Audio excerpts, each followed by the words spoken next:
of the most notorious sex predators ever in the United States of America. And they asked him, they said, what made you target or what made you go after a specific child? He went after boys, girls, black, white, Hispanic. It didn't really matter. He went after them all. There wasn't a specific demographic he focused on. And the most amazing thing he said, I looked at the father. And if the father wasn't a threat, I would go after that child. That blew me away. He didn't even look at the mother. He looked at the father, and if the father wasn't a threat. So I've started telling him, hey, be a threat. That's a good thing if you're a dad.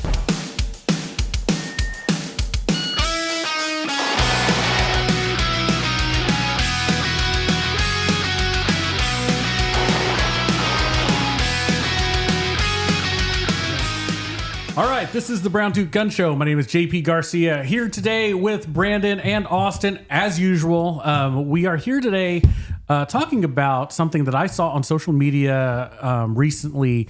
It's really around, less around guns and more about just your personal defense. Well, really, it's what I played right in the beginning of the podcast where, I was talking to, it was an interview of somebody who would talk to one of the top sex offenders in the country and, talked about why they target who they target. And really it was around looking at the fathers and determining on whether that person was dangerous or not. And whether that father was dangerous or not, equated to whether that sex offender would target their kids.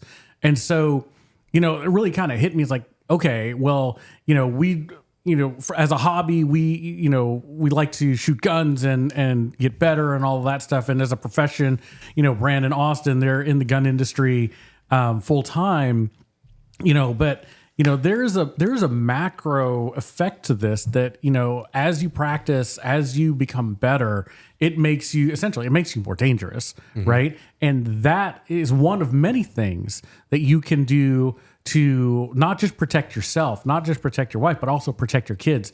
And, maybe even not in a direct way, but in an indirect way, as people start to see, oh, this guy practices. Oh, this guy does this. Oh, this guy works out. Oh, it makes you more, dangerous in the eyes of somebody who may be targeting your kids. Yeah. And you can do that, like even your demeanor, right? Like just like walking around in like very high foot traffic areas and stuff like that. Mm-hmm. Like a person with a certain demeanor, like people just leave them alone, right? Right. Like we walk to Las Vegas or like New Orleans and things like that. Like me and Austin's been there before. And like you're just walking with your head up, like you're looking people in the eye and like you're holding yourself a certain way. And people like move out of your way. Yeah. Right. Yeah. And they're like, oh, because you're not an easy target. That's all you're being. And even the people that are walking with you, like they'll move out of their way too. Right. So it's like the same thing. Yeah. Like we just got back from Vegas for SHOT Show. It's so like obviously there's like a lot of panhandlers and like specifically during the SHOT Show time, if people did not know, there is the world's largest porn convention going on in Vegas at the same time. At the same time. So there's a lot of like people, like guys and women that are like on the street, like half naked, that like they'll like, oh, let's take a picture, handsome, stuff like that. Mm-hmm. And like Brandon's saying, it's the same thing, is that like those people, like if they like look at you and they're like, oh, come here, handsome, let me put you in handcuffs or whatever. Like if you're like, no, like they'll still mess with you. But like people like that, like you can ask Brandon, like they're like, hey, who's the bad boy in the group? And you just look at them like this. They're like, sorry for bothering you. And then like same thing, like, like Sam was with us and like the male guys, they had no shirts on. They're like, hey, let's take a picture or whatever. And Brandon and I would just look at them and they're like, never mind. Yeah. They won't even get to that point, like where they talk to us, because like, but it's the same concept. Like if you're walking around on your phone and like people will bother you, and it's not rude. It's just like it's telling you like I'm aware that you're here and like I don't want any part of what you're doing. And like to them, like it's a very understood thing that like I'm not gonna mess with that person or anyone in their group. Yeah, it's like a fast filtering thing. It's like people always talked, like it was some bad thing to profile, but it's like, the predators are profiling too, right? Yeah. They're looking for the easiest target. Yeah. Because they have to fight the next day, right? So like they don't want to pick the hard target. Yeah. They want to pick the easy target to where they can attack it and don't have to worry about it. Yeah. And like, that's just a surface area part, right? Like what you're talking about, that's like someone that's going to target someone, like they're like looking more into it, yeah, like deeper into their that, life. Right. Their life and like how they hold themselves, if they have a routine, where they're going, are they paying attention, are they leaving their kids out in the open and like not paying attention to them. Like being involved in your kid's life is super important also, right? Like not just letting them go and play wherever they want to and don't know where they're at, right? Like right. or letting them run around the supermarket and they're not right next to you, right. like that. Like baffles me. I don't understand how people do that. They're just like, yeah, just go and do whatever you want. Like go in toy section. Like absolutely not. Like you're gonna be right next to me the whole time. Well, I mean, even gosh, like my kids playing in the neighborhood, like I don't even let them walk to their friend's house alone. Yeah, like not today. No, Not today. Because you never know. I mean, you don't know who every car is. You don't know who all that stuff is. It doesn't take anything for them to just be right like there. child trafficking is a thing. Like that is definitely a thing. So hopefully it's not like popular, but like it is a thing and you need to be worried about it. Yeah. Right? Well, it's one thing you guys talk about in concealed carry too, right? It's like, it's just, number one, awareness, two, demeanor, all of these things to make, to show any would-be attackers that like, hey, like I'm not an easy out, guys. Yeah. Yeah. And my kid's definitely not easy out. Right. Yeah. You harm my kid, like I'll not only kill you, like I'm going to murder you. Yeah. Eat your heart out. Right? Yeah. Like, I'm going to find you and hunt you down. Exactly. So like anybody that knows Brandon and I personally know that like if you come into the shop or like you've dealt with us before, like we're genuinely some of the nicest people you ever meet. Yeah. But like in public, if you like, for instance, like I said, like we said in Vegas, like if you'd have seen us walking to and from like the hotel and stuff, like you'd have been like, these might be the meanest people in Las Vegas. But like, and it's not because of that, but it's because like don't want anybody to mess with us. Like it's just like I'm very aware of everybody around me. Like if you like stare at me, I will stare back at you. Yeah. But that's the situational awareness. It's like, I'm letting you know, like, I am aware that you're here and I don't want any of what you're like, I'm going to do something, right? I have a goal. I'm not just like, I'm not at Disney World, if I was at Disney World, it'd be a little different, but this is not Disney World. Right. Yeah. So we talk about it and it's also like the modern world that we live in where like people are very uncomfortable with social interactions, right? Yeah. Like people don't sit there and talk to each other and look each other in the eye anymore. It's very uncomfortable for people to do that. And sometimes it's okay to make people uncomfortable because we talked about like, like predators, right? Like you never know whose intention or who has what intention. So like there's no harm in like looking people in the eyes when you're moving around because if they don't have any ill intention, then I'm just looking at you, right? Yeah. Right. And then we go about our day. Like we talk about this in the concealed carry class and I'll always give the class like a challenge to do this, and it's funny, but it's not funny, is the elevator thing. And it's like next time you get into an elevator, all of our listeners, watch everybody's demeanor and watch what they do. Everybody, when you get into an elevator, will try to find a corner, right? They try to find a corner, and then the first thing that everybody does is they either take their phone out and they play on their phone, or they look down at the ground. Right. Yeah. There's nobody that's looking around, looking at each other because it's very uncomfortable. Right. Yeah. Like we want to be like doing something, but one, like it shows like a vulnerability and it shows like, I don't want to call it weakness because it's not weakness, but it's like you're okay with like not being aware with what everybody's doing. So what I tell them is like go in an elevator, let the doors close, go to the front of the elevator and turn around and just look at everybody. Like the cops will probably be waiting on you when you get to the next floor. But like you have done nothing wrong. Right. But like watch how uncomfortable everybody gets with that. When somebody looks them in the eye and is just like, like I'm not messing with y'all. Like, but anyway, don't do that. But it's just to say like, don't go do it. But it's just to say like, that's the modern like world we live in. But like, yeah, it's crazy the world we live in that like, the lack of situational awareness, or like Brandon said, like we'll go to the supermarket or something, my wife and I, and I'm like, whose kid is this? Yeah. Like, well, I mean, and that's a thing too, right? Like when you go to the supermarket, that's one thing to observe, right? Yeah. Is that when you're pulling in, even as just you're looking for a parking spot, just be a little bit more aware and just like take notice of how many people are walking towards the door looking at their phone. Yeah. Yeah. Oh, yeah. And then it's like, okay, these people don't have any idea what the hell's going on around them. Yeah. And it's like, it's something as simple as like, hey, don't look at your phone from the car until you get your cart and then you pull up your little list of what you're going to buy. Yeah. Right. I mean, how many people like go to their car and then try to find their keys It's like, why is your keys not out in your hands? Exactly. Right? Like, you don't have to, like, especially at nighttime. Like, there's so many people that do that. They're fumbling through a bag or something like that, trying to find their keys. Like, you're a target at that time because you don't have your head up. You don't know what's going on. Now you got to put everything back in the car, and it's just like have everything ready to where you get in, you get out, and that's it. Right? Keep your head up. You want to treat it like almost every time you go in and out, like for example, like at a supermarket or wherever you are, treat it like it's raining, even if it's not. It's like, okay, get everything ready. You have a goal. Yeah. You're going out there to put your stuff in your car and get out of there, right? It's not like you're going to go find all your friends and, have a big old party out in the parking lot. Yeah. And so that's like speaks to like modern situational awareness, and like people are very, unaware of their surroundings. And we do talk about this in our classes a lot. But I think like getting back to the topic of like what defines dangerous, right? Mm-hmm. As a person, I won't say a man, because we have any female listeners, like this applies to you too. Like, and like when we walk around in Vegas and stuff, right? Like my wife's the same thing. Like she's like one of those guys would mess with her. Like she would just be like 2 years ago, or not this year, but last year they did. Like they're trying to like hand her something. Yeah. And she was like, absolutely not. She's still like a woman at heart, but she's more aware than most are. Yeah. But yeah, like if like somebody was like, I think somebody tried to like shake her hand, and she was like, oh, like shake your hand, whatever. And Brandon like got in between him and was like, no. So it's like having also having friends that are like that too is like is a thing. Like if all of your friends are like not situationally aware, and like you're the situationally aware one, and you go to like a city like New Orleans, like congratulations, now you have like 8 kids. Right. It's miserable, right? And like it happens. Like it's the equivalent of being a DD. Like you might as well. Like it's like so it's like herding cats.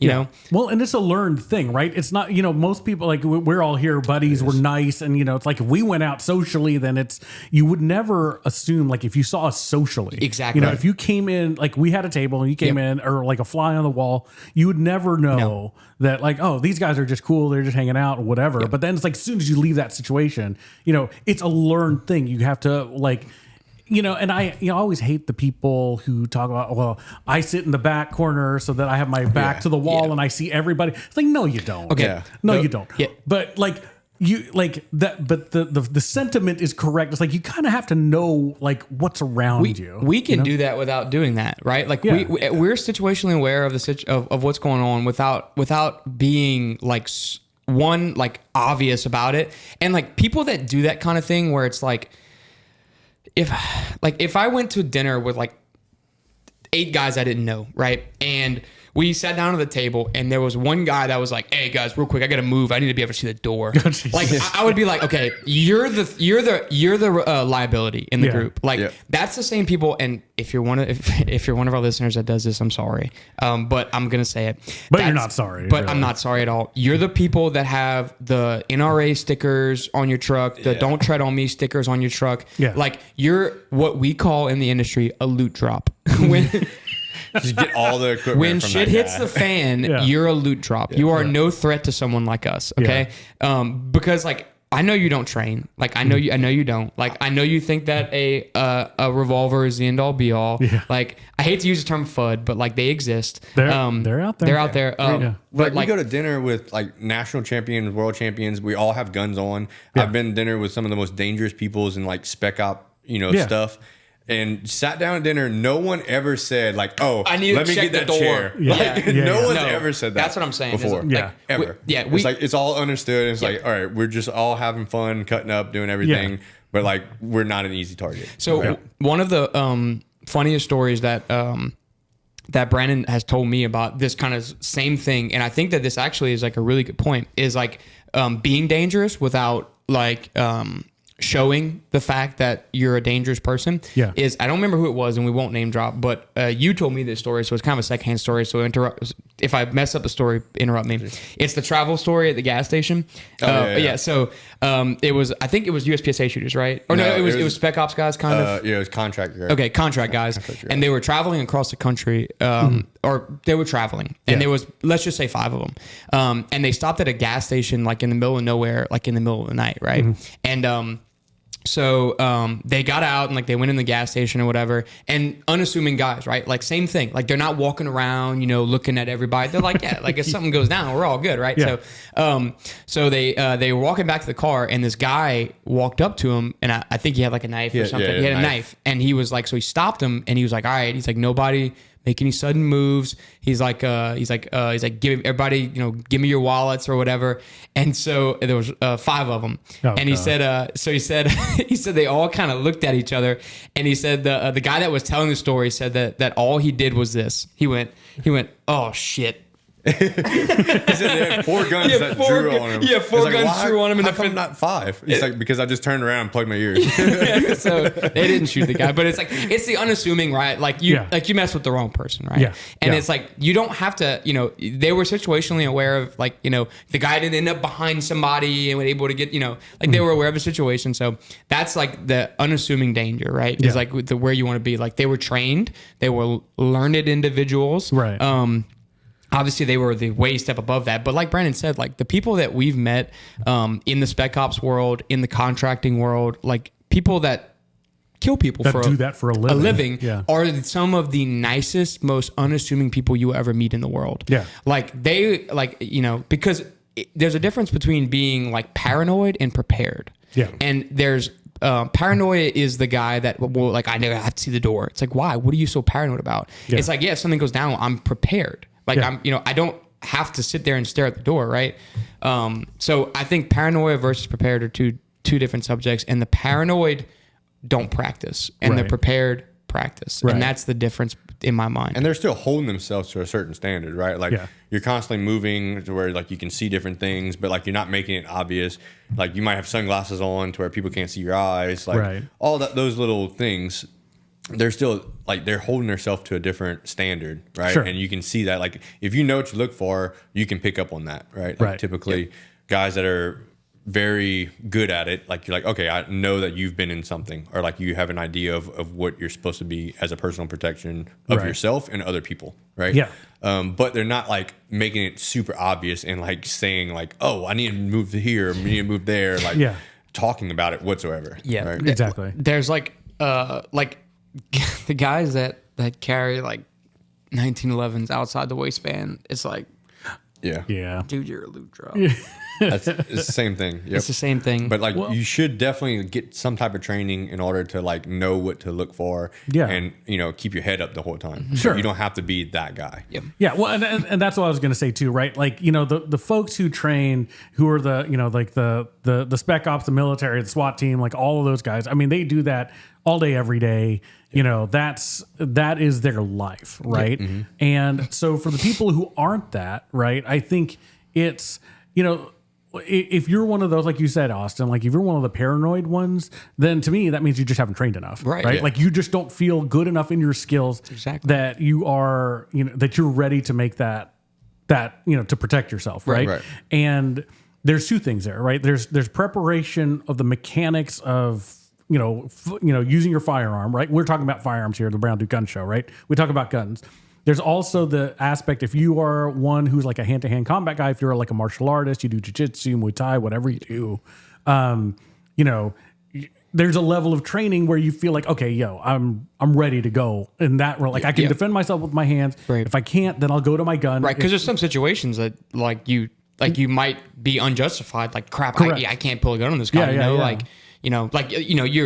minding your own business at a bar or something, and a guy like picks a fight with you and starts swinging. It's like, dude, I can't pull a gun on this guy. I have to defend myself. So I think that's a very good point. Is that it's multifaceted as far as being prepared goes, and being trained up on that. You have to be, it's okay. It's actually better if you know that you're paranoid to know that, like, okay, maybe I should up my training a little bit. And do something. Yeah. The other thing that I've heard you talk about, both of you guys talk about, in concealed defense scenarios, is you have to mentally prepare yourself to to make that choice. It's like, okay, it's either me or him, Right. you know, or it's either him or my family. Like, I'm going to kill this guy if it comes to it. Yeah. Right. And you have to prepare yourself for that. Yeah. And it's kind of like Brandon like mentioned too, it like spoke to is like if it's kind of hard to explain, but like it's not like, oh, like this person like accidentally like I don't know, like, oh, they might have thought that was their kid and they grabbed my kid's hand or something. It's like, I will murder you.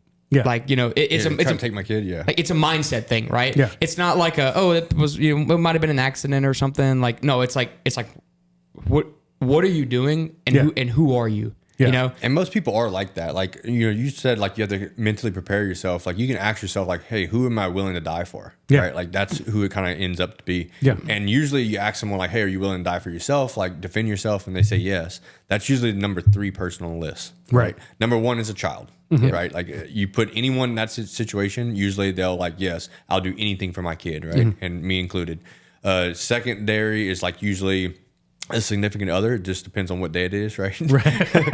But usually what we see in force on force classes is if you have like a husband and wife that take the class together, you put like the other person's life in danger, the gun comes out sooner than if you put their life in danger, right? So if they both have guns, the other one pulls a gun out first, right? And then it comes to them where the line usually gets drawn is like completely innocent people. Yeah, so like, are you willing to do that for a completely innocent person? That you don't know. Yeah. And that's, we talk about this and we have like this is one of the largest portions of the class that we teach is this specific topic because it varies from person to person and there's no justifying that's needed as far as what decision you make. So again, it's your decision. It's your decision. Like if you don't want to defend your child with your life, it's your decision, but you know, can you live with that? If you don't want to defend your significant other with your life, okay, it's your decision, but can you live with that? And then like Brandon said, there's a third level to it where defending innocent people. So the story that I always kind of give is like if Brandon and I went to like the mall or something, which we would never do, but if we did, right? And like if you know, we were outside the mall or whatever, and somebody comes running out and there's a person with a gun in the mall, right? Like Brandon and I understand that like our job and the decision that we've made is like, I'm going in there to try to help defend innocent lives. The people that take our class, I'm like, if you're a mother of a child, right? And it's probably not your job. And you've made that decision that your life is more important than like, you know, you're not willing to risk your life for that, right? Sure. If some of the older people that take our class, like tell them, it's like, it's probably not your job to do that. But we've dedicated our lives to teaching this and to helping innocent people defend themselves. So like the epitome of that is like, I'm willing to go risk my life for innocent people and serve justice. Right. 220 grain subsonics, right? So we mutually, like there would have to be no word said of like somebody's like, hey, there's a person with a gun in there. There would be no word said like we're the first people in there, right? Sure. So it's a decision everybody has to make. And like if you make the decision to not defend an unknown innocent person with your life, that's okay. Like you've made that decision, right? And it goes all the way back to, like we said, like children. Even if it's your child or not your child, if you've made that decision mentally, it's like, okay, like it's not my life, you know. Right. Like I'll defend your child with my life because again, it's an innocent child. But if you've made that decision, that's fine by me. I don't care. But can you live with that? There's a lot of nuance to that, though, right? Because it's like it also depends on what your current situation is. Like if you're at the mall, for example, right? And you have your kids with you. Yeah. It's like you're a lot less prone to make that, to save the innocents if you got your kids. Okay, well my first my first duty is to my kids, and like I got to get them squared away. But I think at the same time, like we talk about that kind of exact topic, and like I think Brandon would agree with me is that like if we were at the mall and it was like me and like my wife and Brandon and Ellie,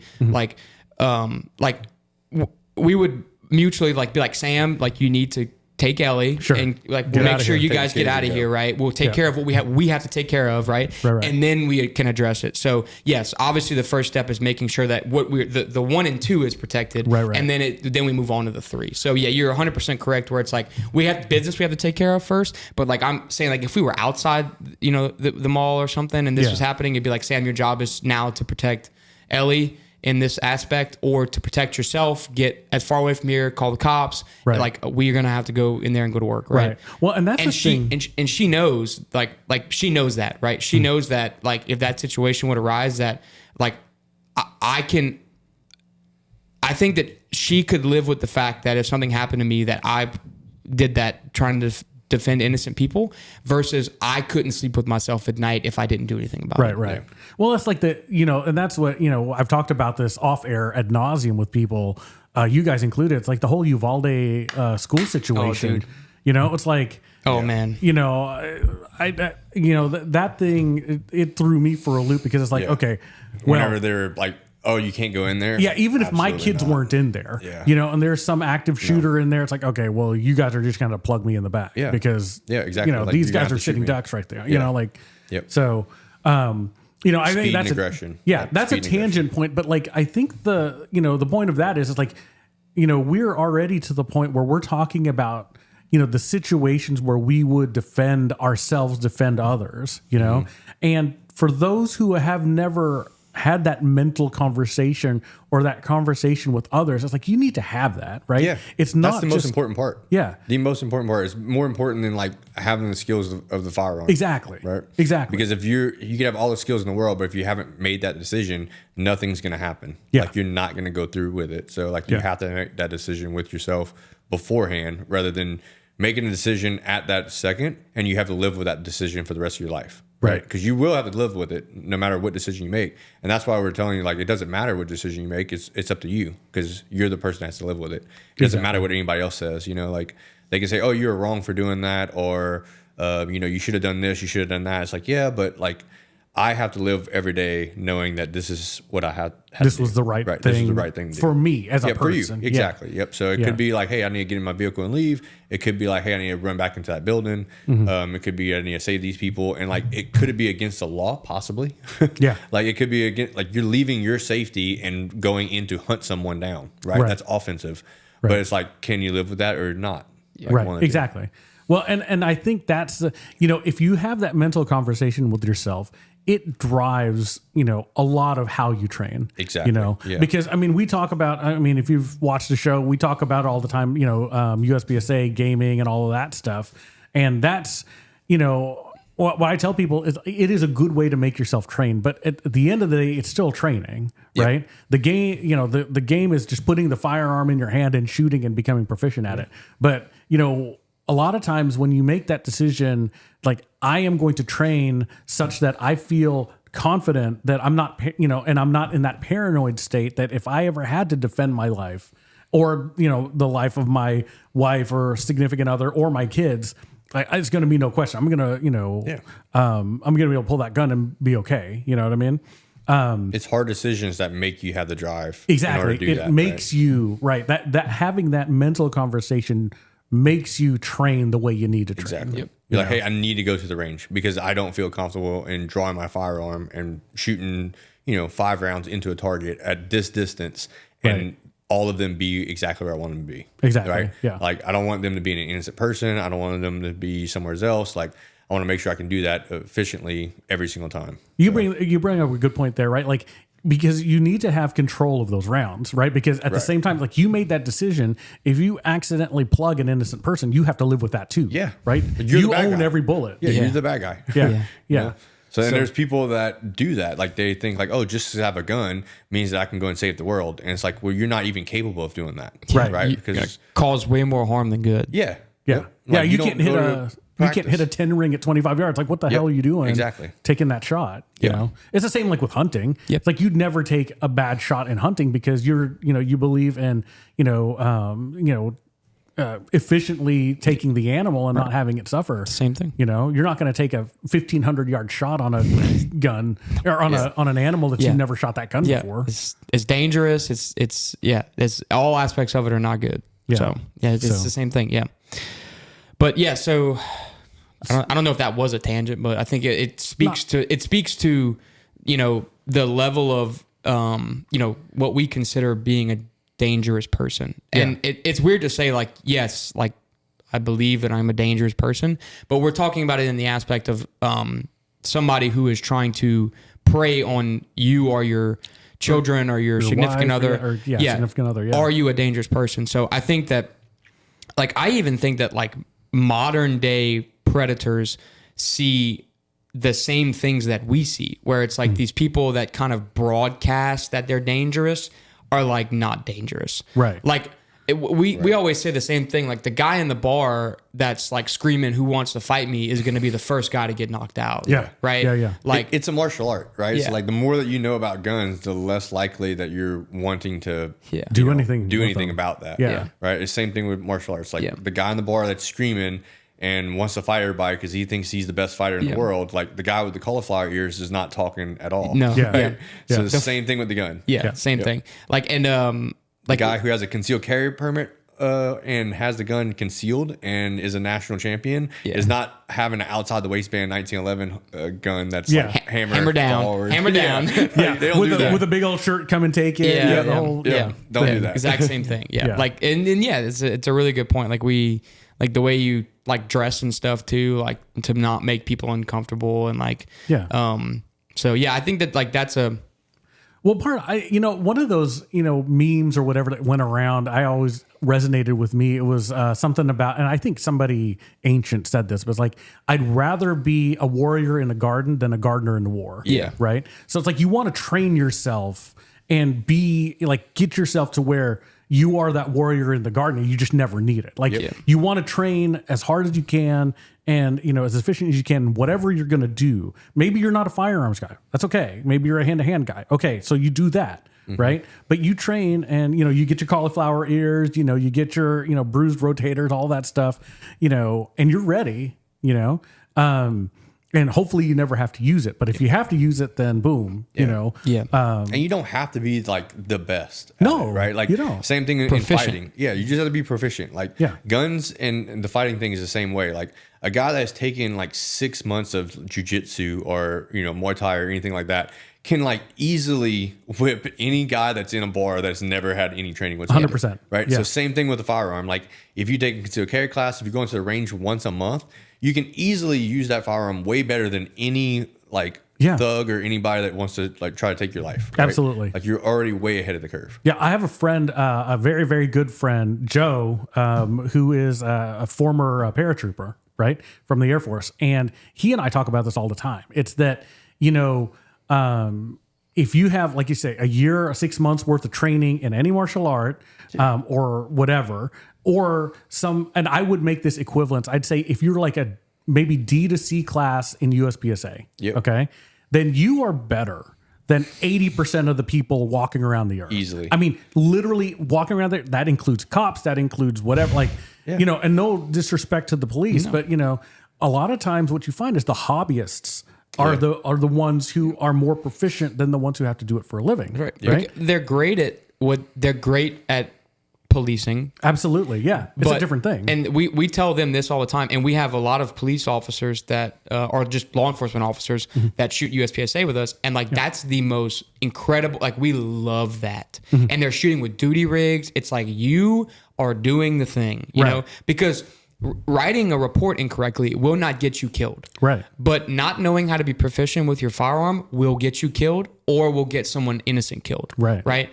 So like, I think that you're 100% spot on with that. Is like, you have to know where your proficiencies lie and where you need to be proficient. Right. And always raise the standard. Yeah. Right. Like when we have a police officer that comes in and like people got mad at him. He was with the SWAT team.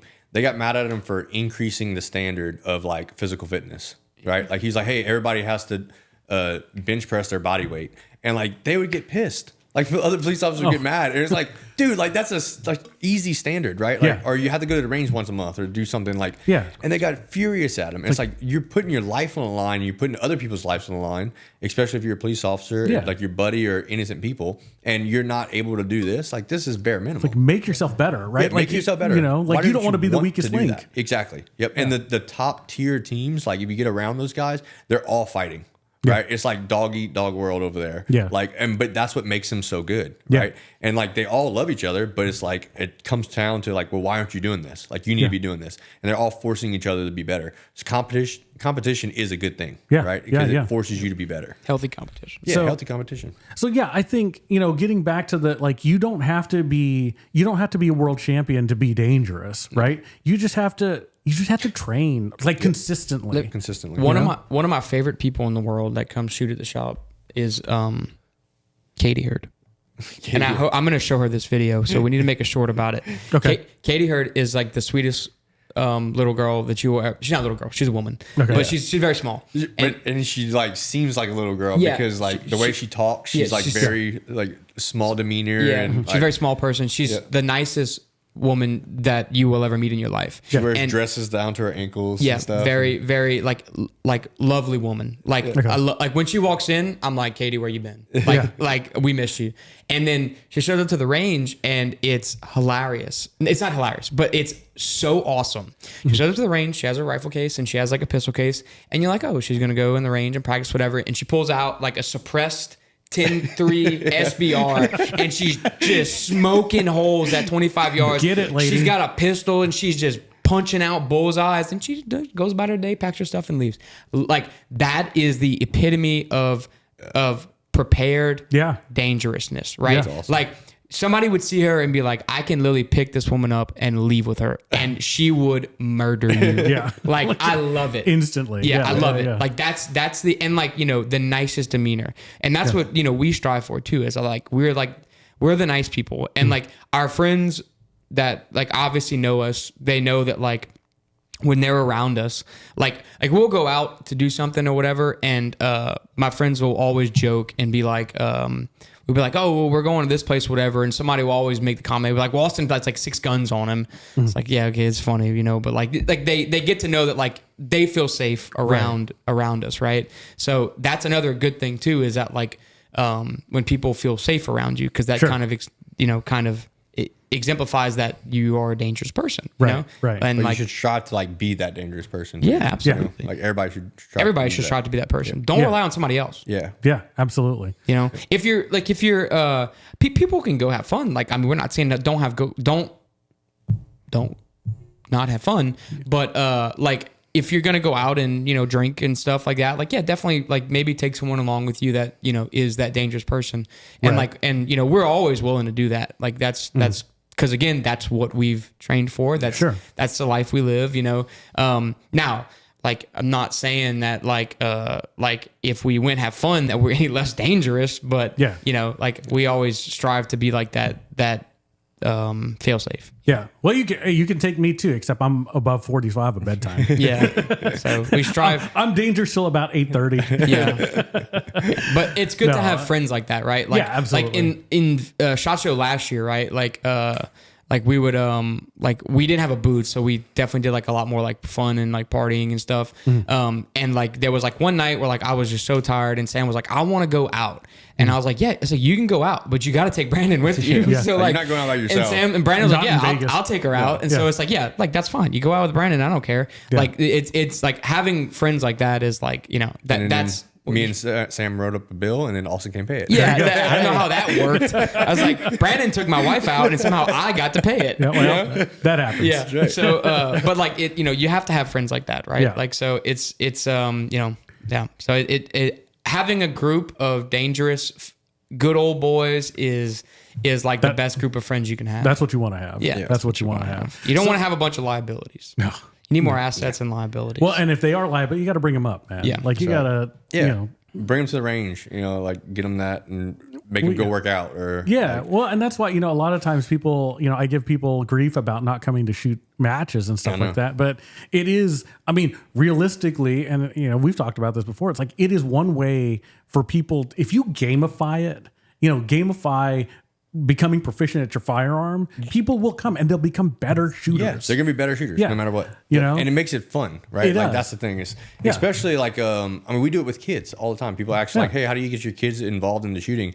Make it fun. Yes. Like make it a game. Like let them shoot steel, let them shoot Coke cans and stuff in the backyard or something, to where they can like see it move around. Like that's fun for them. It's interactive. And so the same thing with USPSA shooting. Like if you have a goal and it's like, hey, I'm gonna run around here and shoot these guns and I can compete. Oh, that's pretty fun. Like I'm gonna keep doing that to try to get better. Well, then the byproduct is that you're more proficient with a self-defense handgun. Guys, the dirty little secret is you're getting better. You're getting better. Yep. Yeah. And so and like we still try to train as much as we can, but it kind of goes back to like the martial art thing that we talked about. That's like a guy that's taken like 6 months of jiu-jitsu is like perfectly prepared enough to kick anybody's ass. And like we don't train as much as we probably should and as much as we used to because now we have the manufacturing company, but we still stay proficient. Brandon obviously trains a lot more than I do. Right. Like we see this in like when we teach defensive pistol classes, and it kind of it makes you feel good as an instructor because like we'll go to teach the class and we'll go to like to demonstrate a drill, right? And then so Brandon will like explain the drill and then he'll run the drill real quick and it's like, like whatever it is and just like stacking holes on holes, and you'll see the people and they're like, oh, these guys actually like they do this. This is possible. Like they like day in and day out, like people that come into the shop that might not know us, they're like, oh, well, they're just gun store employees. They're they can probably shoot, but they're just gun store employees. And then like you get into a scenario where it's like, no, I'm going to teach you to defend yourself and the way that we defend ourselves. And it's like we'll shoot and they're like, okay, these people actually know what they're doing, right? Yeah. Like so it's like you still have to stay proficient in those skills because if you're gonna teach other people, I don't know where I'm going with this. But you staying proficient, you have to stay you have to stay on the like because it's perishable skill. Yeah. It goes away, right? And so, the one thing I think what you're trying to say is you just have to keep up with it, even if you're not doing it all the time, full on training all the time. Like, I mean, I can tell you, Brandon calls me out every single year for the past 3 or 4 years. It's like, JP, you're not training nearly as much as you used to. Yep. And every year it's like diminishing, right? It's like a lot less than the year before. It's like Brandon, with the ammo company makes a big bucket of ammo for both of us, and my bucket sits there forever, and then he'll pull out of my bucket because he's actually actively training, and then eventually there'll be a match, and then like, oh shit, okay, so then I'll go dump 8,000 rounds in 3 weeks. Hands are bleeding. Yeah, exactly. And like all this stuff. And then every time I look at Brandon's like, don't let me not train next year. And then but the point is that you don't have to always be on all the time. If you put the time in incrementally, it'll be there. Like Katie, like I talked about, like we might see her like once a month, but she's there and she has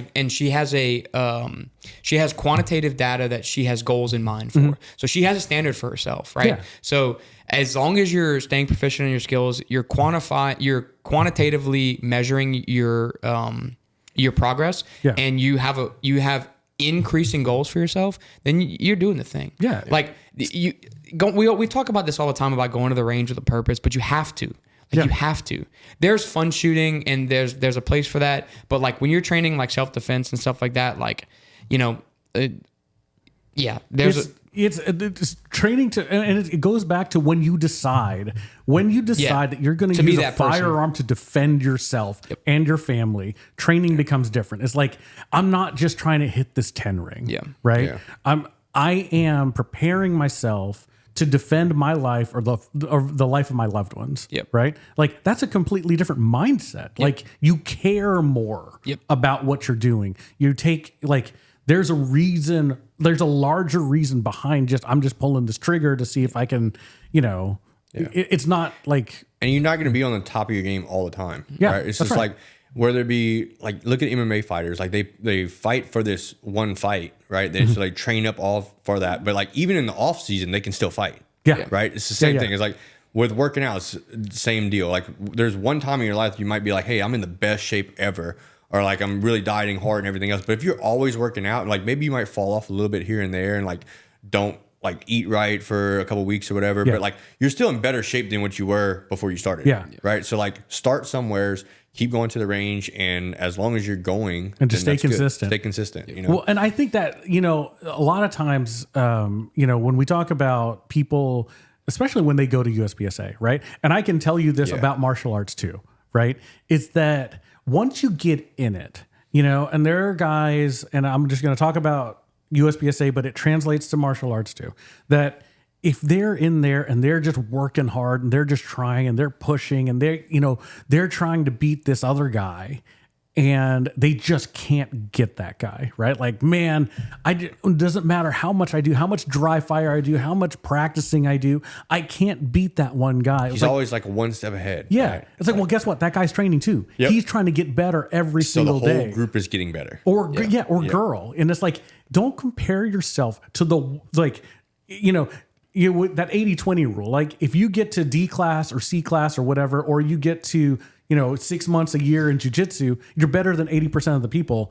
You are comparing yourself to the 20% who are crazies. Who's working. You know? Like we do it in USPSA all the time, like where big matches, like guys would come in and they're sitting there shooting USPSA for a year or so. Yeah. And like, man, I can never beat that guy, right? Yeah. And then we go to like Gator or we go to a state match, our whole team just dominates. Yeah. Yeah. Because like, we're shooting every week. And they're like, man, I didn't think I was getting better. But last year, like I shot Gator and I was way down here. And now this year I won my division. And it's like, yeah, because we're shooting every week. The other guys were shooting once a month or maybe once a year. Less than, because things get rained out, whatever. So it's like whenever they see that, they're like, oh, I am really getting better. But if they stay in the same circle and everybody's fighting and everybody's getting better, then they don't see the progress. But there is progress happening, right? Yeah. Stay with it. Yeah. And like a good example of this is like, and I've talked about this before, is like when I first got like really addicted to USPSA, and like when I first started at Sentry,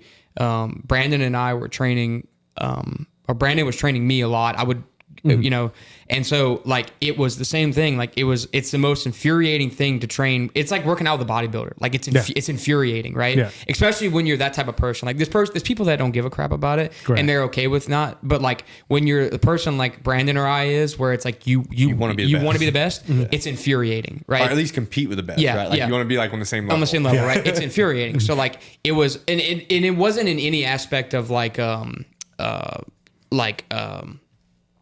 I don't know what the word I'm looking for is, but like it was just like, damn, like it seems like I'm coasting, like I'm not getting better, right? Like I'm, you know, whatever. So did that for like 3 or 4 months, and it was like same thing. It was like, man, like it's always like the same difference in time, the same difference in hit factor and stuff like that. And it was like, I'm not getting any better. Like, I don't know what the mental block is or like what the physical block is. And then the same, I always tell the story, like when Blake came train with us and I was like, oh, I got this old guy, you know? and it's like, you know, he beats the hell out of me. And I'm like, there's no way. Like I've been training, he hasn't been training, but like, obviously he's, you know, incredible. Yeah. But, and then, so like fast forward like 2 weeks and we have a match with qualifiers, and I shoot 2 masterclass qualifiers and an A-class qualifier. Yeah. And it's like, I got better. Like, it's like, you know, you didn't see it happen, but like I got better. Yeah. And so like, that's the epitome of it, is like,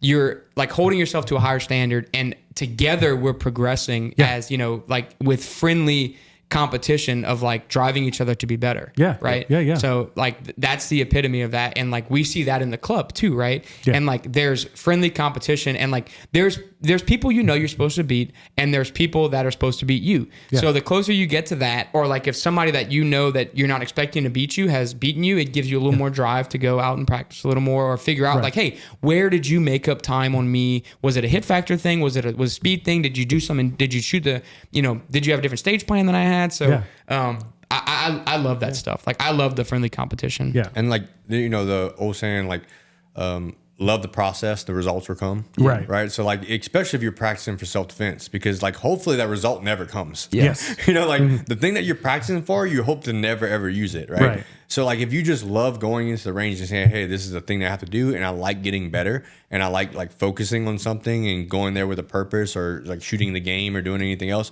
then the results are going to be there. Yeah. Right. So you don't even have to worry about the results. Just keep doing the thing that you're doing. Absolutely. Well, I mean, and you get, you know, we're going off a tangent on the game, but like you get new shooters all the time. Yeah. You know, like, you know, I think of Shane, for example, where he had never picked up a gun before he started shooting USPSA, and now it's like, and he gets upset that he's oh, I should be whatever. But it's like, guy, take a look at where you were. 2 years ago. Yeah. And he knows. I'm picking on Shane, but it's like. He's like, yeah, man, I'm way better. Everybody is progressing with you. Yeah. I can actually walk around with a gun without shooting anybody. Yeah, that's right. You got a lot better. Yeah. Everybody is progressing with you. And it's like sometimes it's like unfortunate that you got into this game where, especially our club, where you're dealing with some pretty dang good shooters, right? Yeah, our guys are killers. Yeah, man. So and girls, our guys and girls are killers. So it's frustrating, but it's way better than being in a club with a bunch of crappy shooters. Yeah. Right. Yeah. Because then it's like the standard that you're shooting for is so much lower. Yeah. Like in our club, the standard that you're shooting for is world champion, national champion level. Yeah. Shooters. And that's why I think we talk about it all the time, but the Lafayette Practical Shooter Club is such a unique club because like you said, we got guys that go compete and they go, they're ranking and they're doing well. And then you go to something like a local match and just curb stomp everybody. Yeah. And it's does everybody see now? Yeah. Does everybody see it now? Yeah. It's this is what the outcome of you showing up every Thursday has become. Yeah. It's your confidence level is up, your shooting ability is up, and when you go to compete against guys that are shooting once a month, you're curb stomping them. Yeah, for sure. Yep. Yeah. So, well, and part of it, to dig into the club a little bit deeper, one of the things. There are a lot of people who put together a club, right? Yeah. All over the nation, lots of different shooting clubs, lots of different shooting disciplines, right? When we put together our club, we were very specific and said, hey, we want to prepare our shooters for national competition, right? And not even we were trying to say we want to make world champions. That's not what we were saying. It's we want to make sure that our shooters test every skill so that if they show up to a level 2 match or higher, they're not going to be bewildered by oh, I've never done low port. I've never shot shooting backwards. I've never had to retreat and reload. Just making sure that we test those skills all the time. And I think that one of the unique things, and I don't, neither Brandon and I really shoot much anymore on the Thursdays, but we get to interact with the guys, new shooters, the guys that have been around forever. And one thing that I think that the two biggest things that I love about the club is one is the friendly competition that drives everybody to be better. And then the second one is, depending on who we're talking about, is the humbleness that some people have in the aspect of asking for help. Yeah. And I'm joking, but there's nobody in that club that would not help somebody else in that club, right? Yeah. If when new shooters show up, all we want them to do is succeed. If they have a stage where they have 4 or 5 mics, there's nobody that's sitting in the background that's dude, look at this guy. It's hey man, next time try this, and we'll see. Slow down, or put your finger here. Yeah, you'll get all kinds of free advice. And then when they do it and they shoot slower and they hit all the targets, everybody's dude, killer stage. Yeah. That, I love that kind of camaraderie. It's all high fives. Yeah. Yes, I love it. All most USPSA is like that, right? I mean, this past nationals, me and Christian was walking stages together, right? National champion, world champion, and we're sharing stage designs, right? Yeah. He's not sitting there oh, I'm not going to tell you anything because secret you might be book. a threat or something. No, there's everybody's open and honest. I'm going to do it this way because this is the way I like it, and they're sharing stage designs, right? Yeah. So it's everybody wants to get better because if you win, I don't want to win to someone that doesn't know how to do this, right? I want you to know how to do that, and I still beat you, exactly, right? That's the true champion, right? Absolutely. So that's how it should be, So we could talk about. I could talk about this for 5 hours. Forever. So let's go back to the being dangerous part, because there's one little aspect that I wanted to cover, because I think we've talked about training, mental, all of that stuff. It's super important, making yourself dangerous. But then I think there's also another aspect of it that is making sure that you're not a target, right? There are a lot of ways, Yeah, and you guys talked about it, right? You're the guy in the bar, the person who's probably the most trained up in whatever you want to talk about probably is the most inconspicuous person. They're not looking for trouble. They're not doing anything, and they try to make themselves not a target, right? And particularly when we're talking about, protecting your loved ones, I think there are some things that, that seem innocuous, but if you actually think about it, it's like, oh, hey, maybe that's not the greatest thing. The one thing I can think of is that, when I see cars driving around and they have like basically on the back, they advertise the number of kids they have because they have the stickers like, Star Wars family, the Star Wars family, or like the AR-15 where it's like an AR and an AK and then 5 little whatever. It's like, okay, well, clearly you have kids, or you could tell, there's so much that they advertise just by doing that. And the thing, like I made a joke earlier about the people that have like the NRA stickers on their truck and stuff like that. And I'm genuinely, I'm not giving those people a hard time, but I'm giving you a word of advice that you're setting yourself up to be a target. Yeah. Mainly because, you might not be setting yourself up to be a target, but if I'm somebody that is looking to steal guns from vehicles, I'm gonna break into that one. Yeah. 100%. It's just the way it is, right? So like you're setting yourself up to do that, and like I don't have anything on my truck. I don't know why they keep breaking into my shit, but because you got a nice truck. But no, like seriously, like I'm being genuine. Like that kind of stuff does not deter anybody. All it does is make you a target. Absolutely. Yeah. So like I'm giving like a very friendly piece of advice. Is like if you want to have like an NRA sticker, like I'm an NRA member, like be proud of that. Have like the I know like the law enforcement support stickers, like I love those, stuff like that. But like if you're putting like Glock stickers and SIG stickers, it's like, hey, you're screaming that you have a gun in this vehicle, right? Or there's a gun on you. So like even if they break into it and they don't get your gun because you took it with you, which you should have, it's like now you're out of a window. Like the past 3 times they broke into my stuff, they didn't take anything, and all I'm left with is 2 broken windows. And it's like, God, this is annoying, So like it's the same thing. Now it's annoying, right? So. You're setting yourself up to be a target, which is you don't want to. It's the same thing that's the same reason I feel about outside the waistband carriers. Yeah, which I'm not dogging them. I'm just saying that you're setting yourself up to be a target. You're making yourself a target. If I'm somebody that has a gun in my waistband and I'm planning on robbing a store and I see you with a gun outside of your waistband, like.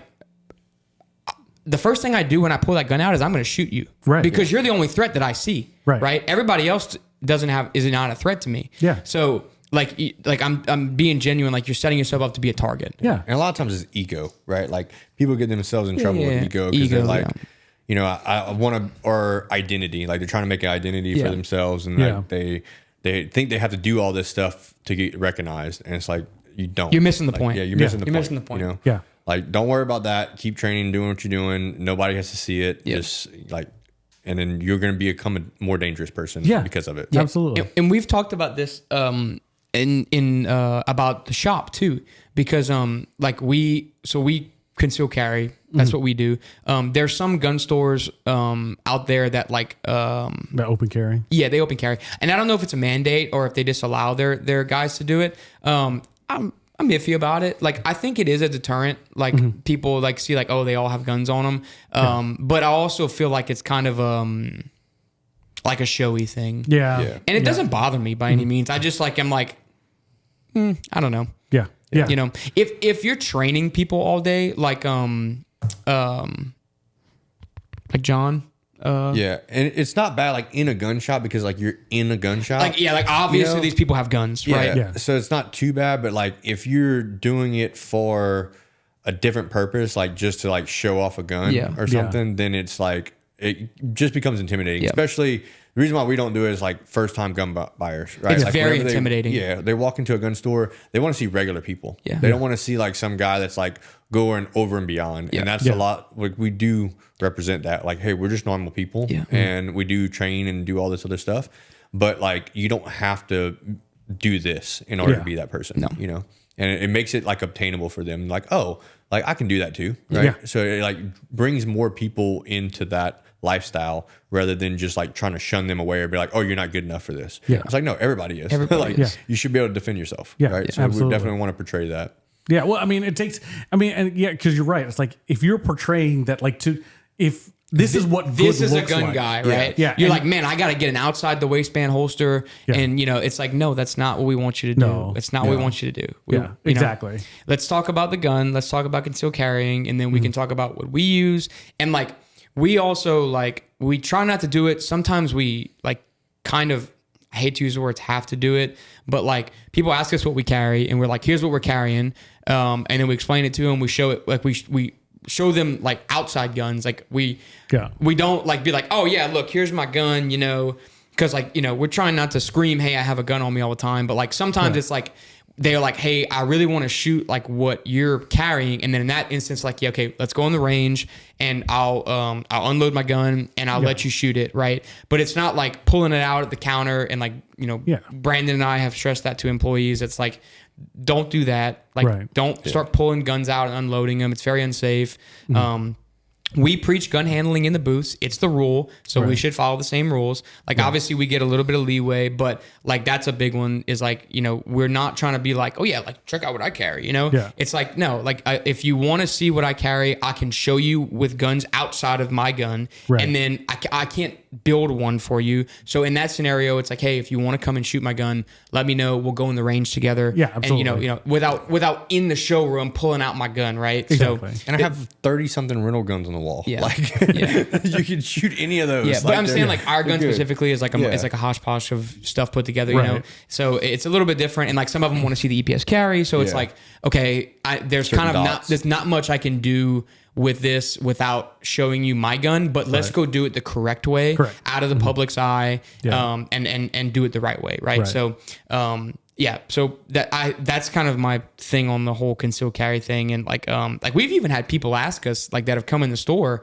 that are like, man, y'all are not like scared of like people breaking in and like with guns and stuff, and we're like, no, we're not scared, like and like, well, you don't like, what are you gonna do if someone has a gun? It's like, well, we train. we train. I have a gun. I have a gun. It just so too. happens that we have guns. Yeah. So, no, I get it. Yeah. So, I think the point is here with this show, it is important, not just from having fun with firearms, like train with a purpose, make yourself more dangerous, and then also make sure you think about like what, how you're outwardly portraying yourself, right? Because like with the truck example, like or the stickers example, that's just one example of like how they can target. Because a lot of times, if you look at their truck, you look at their wardrobe, or you look at their social media, you can tell where they go to school, where where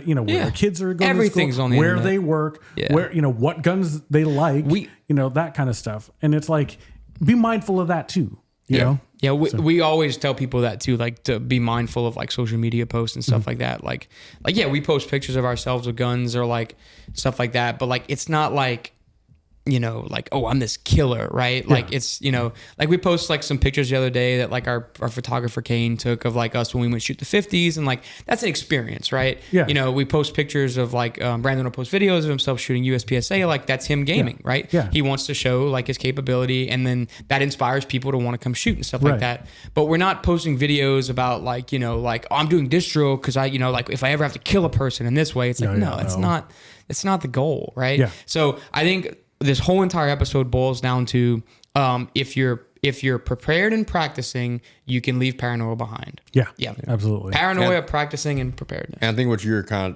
of touching on is like making sure like timestamps, right? Like you're going to share a story and say that you're over here. Yep. And if someone's tracking you, then like they know exactly where you're at. We do a pretty good job of that. Like when we travel, like obviously there's some stuff we can't control, like SHOT Show and stuff. Like we want to post the stories for our followers, but like so we're posting stories, but like we don't post the actual like post until we get back. Or like we made a beach trip like last year, and like we didn't like there's no post about us going to the beach. When we get back, we'll post some pictures of us from the beach, whatever. So like I can't stand when people like check in somewhere on Facebook that they're out of town. It's like, dude, what are you doing? And like they watch the show, and I'll call them out for it. I don't give a shit. Like my parents are the worst about this. Like I always will tell them even my wife knows now, like they'll go on a camping trip and be like, oh, we're in such and such. And my wife will like send it in the group message and be like, hey, take that down. Yeah. Like you're telling people that you're not home. You're telling people to rob your house. She's starting to get it. Right. Yeah. So we're very good about that. And like, that's another topic, but yeah, like keep your life kind of private. Yeah. Stay to yourself. Away from my kids for 5 days. I can't wait to get back home. It's like, that's telling you that you're not home right now. Exactly. Yeah. Yeah. So. Well, and I think, it goes in part, and we could do a whole show on this, right? Yeah. I mean, that's for sure. But the point is, like just be mindful. Like this is all about also that situational awareness that you want to have, right? Yep. Your situation is not just what's around you now. It's everything that you put out on the internet. It's everything that you put on your car and whatever it is you do, you know. Like my social media post for guns was like a picture of me holding my my Barrett 10750 in a Costco hot dog shirt. Yeah. Like that's my social post. Like if a predator saw that and they were like, okay, this guy genuinely might be insane. He's crazy. He's crazy. Yeah. I'm not gonna fuck with this guy. Yeah. Like this guy's tismed up. So poor little guy. Yeah. So you're like, oh, this poor guy, man. They let him buy guns. Holy cow. But no. So yeah. So like we don't portray ourselves as killers. Like we teach people how to kill people, but we don't portray ourselves as killers. We do that so people can defend themselves, and we're not. Yeah. Well, and I think, look, it's for us three, especially if you're watching the show, right? I mean, you're going to look at our social media and, you're going to see different varying, stuff that talks about guns, right? And what we do with guns in the industry, because we're in the industry. We are, guns for all of us are, we have stake in it. We have gun businesses, right? And our part of our social media, part of our advertising needs to be that, hey, we're proficient at this stuff, right? And safe. And all of the things that you want to have in the people that you're spending money on, rifle parts, ammo, going to the range, all of that stuff, lessons, whatever, you want to see that. So we're very deliberate in that we are putting certain things out there, but that's, look, if you're just, you're just not in the industry, or you don't have a reason to completely advertise that, like one thing, I saw somebody walking through their house and they walked from the garage to their gun safe just to show off how many guns they have. Yeah. It's like, geez, dude, like, okay, why don't you just give somebody the direct path to go rob? Did you show the keypad too whenever you entered in? That I don't think they did. You leave codes out of this. you leave passwords out of this. I'm the worst with that, so we won't get into it. But. Oh yeah, I was gonna say you're gonna. I'm the famous one in the group of like has the same passcode for everything. You're gonna tap into my I used to be a hacker days. Oh no, I'm talking about the fact that I'm not even gonna say it, but like Brandon knows that like I need to fix some of my passcodes. I wasn't gonna say you talk about paranoia and we talk about preparation for being paranoid and defending yourself. Yeah. Like I'm the complete opposite when it comes to cybersecurity because I know what I used to be able to do. Yeah. And now it's like in my head I have to protect myself not against what I used to be able to do, but the guys who were better than me. Yeah. So my dad does the same thing. Yeah. Like my dad does IT security, and like Brandon and I will always be like doing something on our computer. I'm like, hey, can you not do this either? And he's like, no. And we're like, God, Tracy, dude, this 6-layer authentication, like. I gotta put my big toe on the scanner, dude. It's like, God, come on, man. But it's the same thing. It's like it's the same equivalent of like locking your door, locking your bedroom door, locking the safe. It's like, okay, I get it, And it is a very scary world out there in the side. Not to get into it, but they can do whatever they want now. Yeah. Well, I mean, the way I don't want to take this tangent because I will talk again for another 5 hours. That's your thing. But like, I always tell people, it's like. You have those greenhouses made out of glass, right? Yeah. There's privacy and there's security, right? So security is, hey, all the doors are locked in that greenhouse, So you're secure, but you're not private because people can see everything, right? So, or you could be private, right? Like you could have a house built out of straw, right? But it's not secure, right? Right? And we see both sides of it too, because so the manufacturing website, like we use cookies for people's data because we collect it for used for like advertising, right? Yeah. But I don't sell people's data. If you're a Sentry manufacturing customer, I don't sell your data like some people are famous for. I don't sell your data. Yeah. We're double encrypted on your information and on your credit card information, right? So we don't have access to any of that, and it's all double encrypted. Yeah. So like we protect our customers on that front, and we don't sell people's data. But we do gather the information, and we obviously give them the option to say yes or no to the cookies and stuff. But like on that aspect, like I understand it. Like I understand because I want their information for marketing aspects, right? But yeah. So again, we're getting on a tangent, but Brandon's falling asleep. Yeah. We better like call this quits. cyber stuff. I'm like, oh man, this is, this is way over my head. We have the wrong people on the podcast for Brandon's this sitting over there typing an email. Chicken pecking. Chicken pecking. Does it not have a trigger on this keypad? I don't know how to work this. Oh man. But no, so I think we've covered a lot of really good aspects of being a dangerous person. So we always say, be kind to everybody you meet. But be the dangerous person on the inside. Don't portray it on the outside.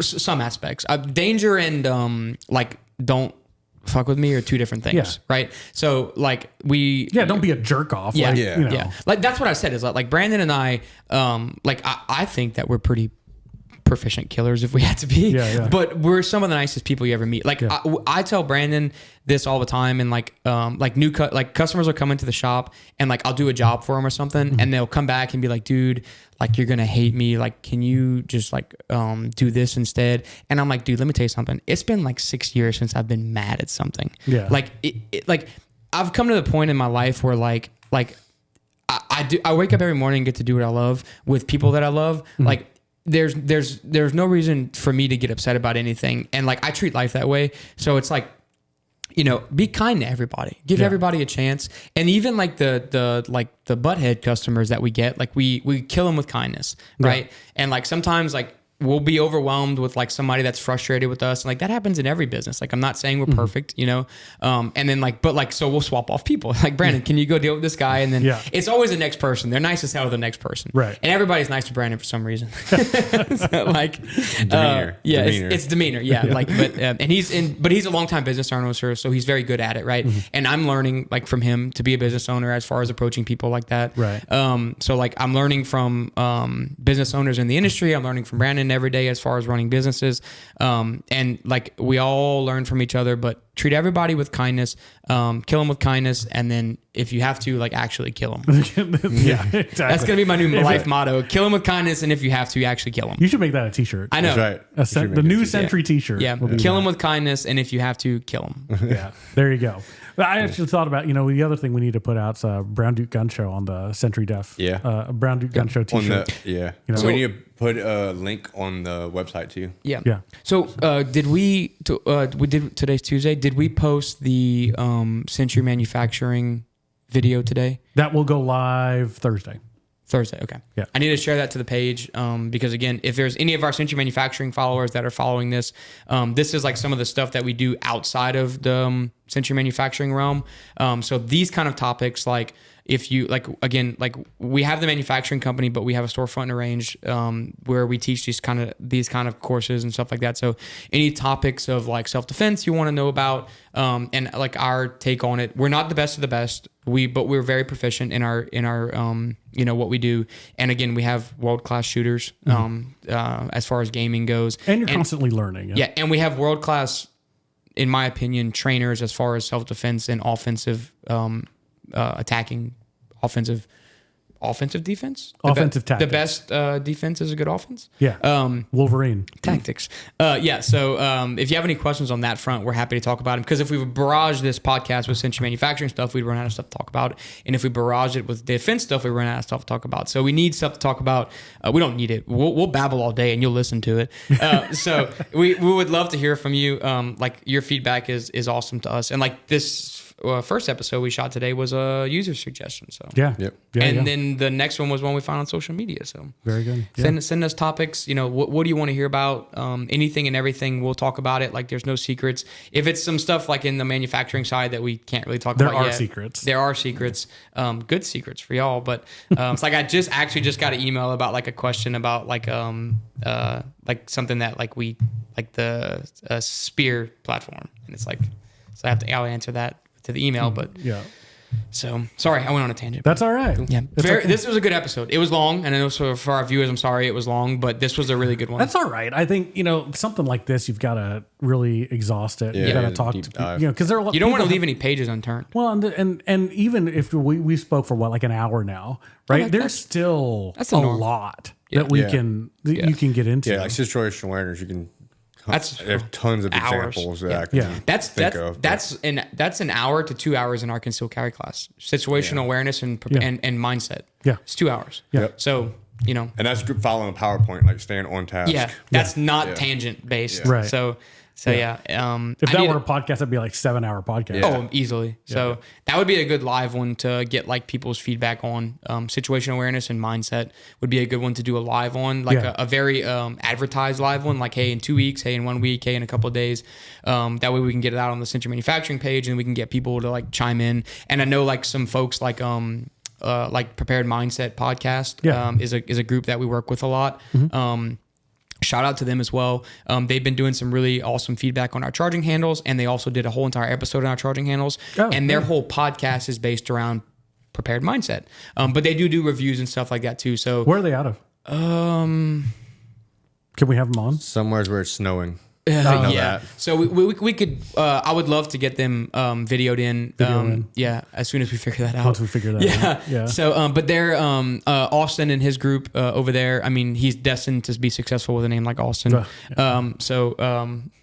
Brandon's on his phone. He didn't hear it. But yeah, so they're an awesome group. They do a lot of CQB stuff. So I'd love to have them on and just kind of like go back and forth between our takes on prepared mindset. Well, wherever they are, maybe I'm sure there's a match around there. We can make an excuse to get up there. I'll find out right now. So, are you guys looking? Yeah, real quick. They're a great group. Prepared Mind. Yeah. What was our podcast again? Prepared Mindset Podcast. Prepared Mindset Podcast. Well, to the guys at Prepared Mindset Podcast, and if there are any girls, to the girls there too, love to have you on the show. We'll do a collab show. That'd be cool. If you're ever down here, we'd love to have you, host you, give you, fill your bellies full of crawfish and king cake. Go from there. And wherever you are, we'll come up, but you got to feed us. That's it. Yeah. It's got to be good too, man. Like, if you're in like Ohio, don't feed us. Like, 'cause we don't want that shit. I think I told Ahmad from Lead and Steel that something. He was like, I was telling him like, yeah, you got to get you guys down. He's like, yeah, we'll get you guys up to Ohio. I was like, we're okay. We'll get you. Let me go there. We'll pass on Ohio. But no, I'm just messing. No, but so we any of our followers that like that are have like a page with a following like that. Like, we'd love to have you down. Come see the shop. Come see. We can go do a range day, an outdoor range day. We can go shoot the absurd amount of guns that we have. Yeah. We can do a live podcast episode. So let's make a thing out of it. We know we definitely are going to have some of our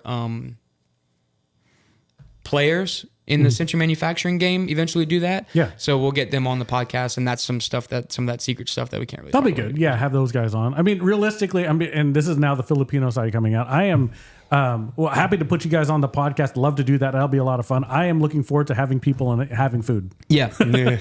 Yeah. We like you will not go hungry in South Louisiana. No, and really good food, and like we'll cook a lot of it too. Do crawfish bowl, like you said, and we'll fill you up, and you don't go get any blood tests within like a month of come and visit us. Yeah, because you will fail them. Your lead tests will be your cholesterol, your sodium levels, and your lead levels will be through the roof. Blood glucose. Yeah, that'll be up to king cake season. Yeah, man.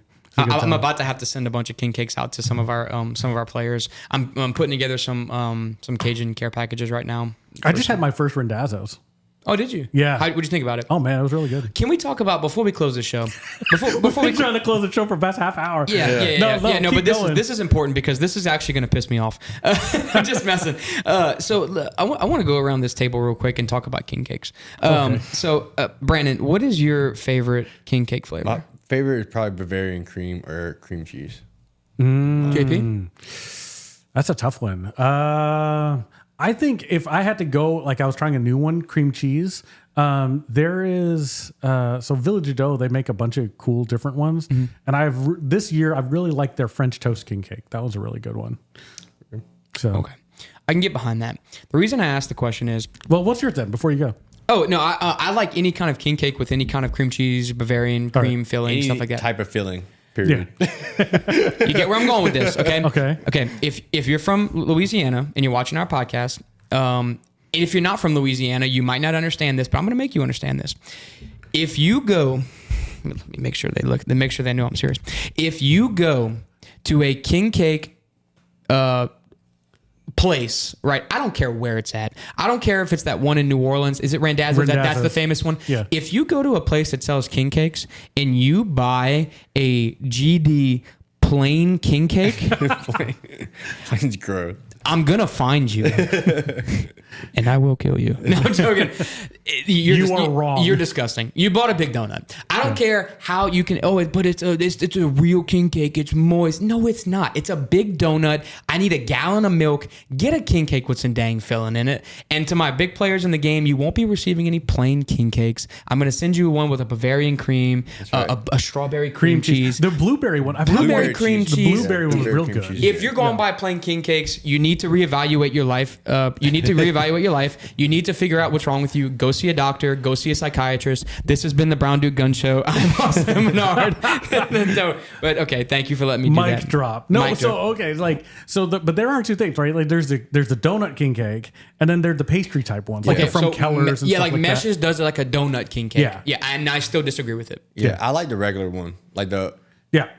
pastry style one. The pastry style But ones, I like those the are the fillings. ones. With fillings, yeah, it has to have filling. Yeah. Yeah, Now they for have sure. they have a Vietnamese one. Have you heard of that Yes, one? yes. Okay, yes. Yeah, So my they say Vietnamese. it's like a cheesecake. Like, it weighs like 10 pounds. So so there's a place in New Orleans. It's got like an Asian name. Okay. When I lived in Geismar, my Vietnamese neighbors, they're like, you cannot buy them. Like you can't you go gotta over go- there and buy them. You have gotta to like special order 'em. Really? Yeah, 'Cause they're sold out. Yeah, they're a Vietnamese. They're a Vietnamese pastry shop, and they make a Vietnamese king cake. And man, my neighbors from Geismar, I'm gonna have to send them this clip. I can't remember the name of the place, but they brought it, and it's a plain king cake, but it's like a Vietnamese style. And I'm telling you, that is the only exception I will give you is from that Max was place. telling me about it. Yes, Really? Yes, Yeah. they're He like says- world famous. No Yeah. kidding. We have to get one of those. I need one of those. I need right. one in my life. That's right. Well, honestly, it's funny when we moved here and we got into the whole crawfish scene, you know, and we're like, oh my gosh, this is what crawfish is supposed to taste like, right? We're here in Acadiana, where the Cajuns are from, right? Like, and this is crawfish. And then we talk to our friends, are like, oh yeah, the best crawfish seasoning is the Vietnamese ones. Like, really? Yeah, yeah. So you can pull some Asian cards and like get the Vietnamese king cake. I don't know if That's this. what we need to do. I don't know if this is racist, but JP pronounced that for me. I think. Oh, the Dong Phuong Bakery. Yeah, in New Orleans. In New Orleans. Yeah, that's the one that has the Vietnamese king All cakes, right. and they are out of this world. I heard they're really good. Yeah. I have to get one. Yeah, Well, I have to go down there. yeah, That's right. We need to go down there. Try one. yeah. Yeah. We need a field trip. So, actually, isn't Max is supposed to be coming soon? Maybe Tell him to bring Yeah, them. in March. Yeah. So So he'll. I'll get him to bring one. He brought one last weekend. For the for the Blake event. thing. Yeah. Yep. So I have one at my house that I bought yesterday when I went to New News for the shop, so I'm gonna go get it. Okay. Sam was trying to buy plain. My wife's a plain king cake person. Oh, really? You know what? You're going to figure this out with kids. They all like whenever. So my kids' school, they have it where, they bring king cake every Friday, and they all like ask them like, hey, what kind of king cake do you want to bring? They're like, oh yeah, cinnamon. It's like, Cinnamon? really? And I think that may be like gaslighting because the teachers are probably telling them like, hey, you want cinnamon because they don't want to have that extra sugar loaded into them, you know? Or if somebody's like allergic to something or they don't like a certain flavor or something, maybe. Kids I are don't so know. picky. Yeah. But My kid's showing up with a Bavarian cream cheese king cake whenever. hey, don't sleep on Village Dough, man. You got to try some. Even theirs is a donut king cake, but they have like an apple filled one. See that? They have, I like apples. I love. Yeah, That's like a really I'm good behind one. that. Like a praline pecan. Yeah, they've got that. They've Sign got me up for that. That French toast one's killer. We're gonna extend this again. Have any of you had the boudin No. king cake? No, I haven't, but I wanna try it. with the crawfish on top. Really? Yeah, I heard it's pretty good. Really? Oh, it's the real deal, dude. Oh, man. It's the real deal. Let's do a live stream from a crawfish bowl soon. So hold on a second. So this went really quickly from the being dangerous to the being fat. That's podcast. right. Yeah. So it's a boudin filled king cake with Steen syrup on top. Steen's molasses and bacon. That's what it is. It's Yeah. not crawfish. Really? Steen's molasses and bacon on top. Wow. And I'm telling you right now, Some places do like a crawfish, like I don't know, it's like cream sauce thing. Yeah.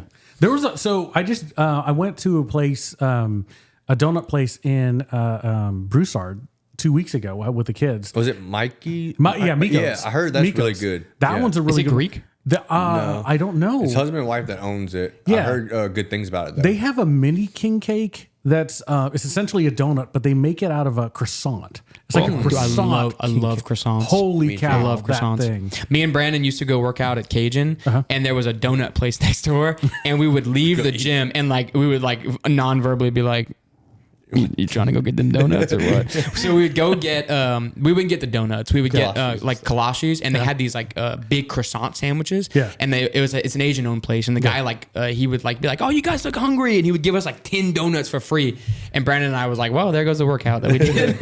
We'll just go straight back to the gym. Yeah. Right. Yeah. So any local places, we're gonna have to send this out to like Meshes and Keller's and all the local places. We're gonna have to have you give us some king cake samples, and we're gonna review them on the show. We'll have we'll have an annual award for the Brown Duke Gun Show King Cake approved Award. King Dude, that would Cake. be awesome. Let's do that. Yeah. Let's do that. I don't know how we can market that, but we'll Blind have to do taste testing. Yeah. that. Oh, that's a good one. Blind taste testing. Yeah. Let's do that. Okay.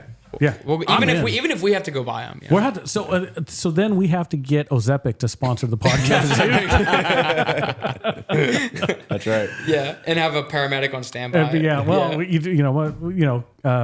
Katie's doc. Katie will have to be here. It's one of our hard stops. All right. We'll have to cut this episode at the king cake part and just do a separate episode. Well, no, we leave it in. Okay, Leave it in. good. This is the true to life. This has been the Brown Duke Gun Show, /King Cake Show. Yeah, well, this is what you get during Mardi Gras season. Yeah, during the South Louisiana. And that's what I told the ones I'm sending out. I was like, this is a Mardi Gras King Cake care package. So we got all kind of stuff coming for our big players that we have in the game. So I'm excited for it. I love Mardi Gras season. I love King Cakes. Yeah, well, we're transplants, but it's a fun time. We're learning. Yeah, we're gonna do it. We're gonna do the King Cake tasting. We will do it. And we're gonna do a live from a crawfish bowl. Yeah, well, you know what? We should do that crawfish boil or whatever at the Max class. Yeah, that'd be cool. Yeah. So okay, there you go. There it is, planned out. All right, very good. Keep watching. You're Cheers. gonna see our king cakes and our crawfish.